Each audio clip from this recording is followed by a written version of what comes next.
Hey guys, this is Aaron Richardson from Ragnar Forge. A little bit different today. Today we're doing cooking in the forge. So, we got a nice fire, and I'm a big fat guy, so I like to eat. So, let's cook in the forge. So today I'm making a grilled cheese sandwich. I just got a little pan here I'm using. I don't like to use cast iron in the forge. This is a little sheet metal fry pan.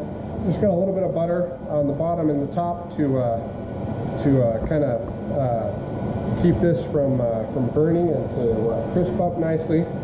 So the important thing about cooking in a forge is the fire's really hot, like a lot too hot to cook with. So you got to keep a really close eye on the temperature of the food to not burn it. I'm actually going to turn the fire down a little bit. But we'll go ahead and cook this up and see if we can get something edible.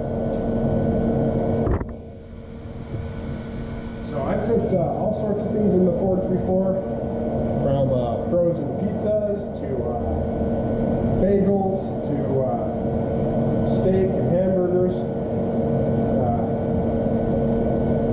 Soup in a can is pretty easy. You just put that next to the forge. But grilled cheese is one of my favorites. So you don't want it to sit in one place too long. We already said, but it gets really hot. And so you kind of want to above the fire and keep it moving around as much as you can.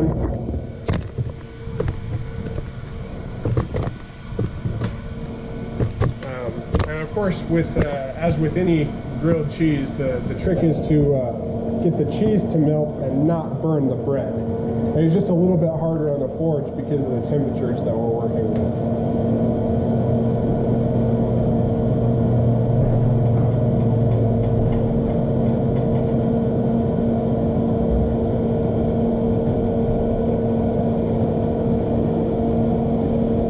It's not a bad idea if you've got a forged spatula made up to use that, but I just sold my last one and I'm hungry, and so I don't want to forge a spatula before I have lunch.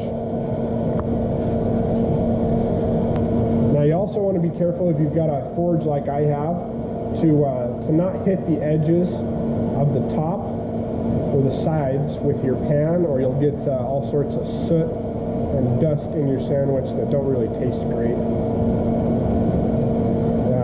And of course, I prefer cooking with coke over coal.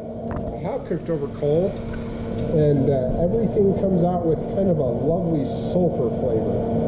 So if you're into that, it works fine. But if you don't like the taste of sulfur, then using the coke is a little bit easier, or at least for me.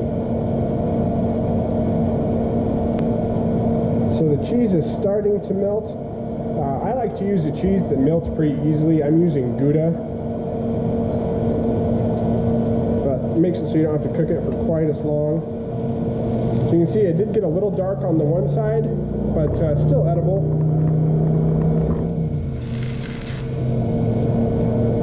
So now on the other side, I'm just aiming to cook it now until the cheese is pretty thoroughly melted.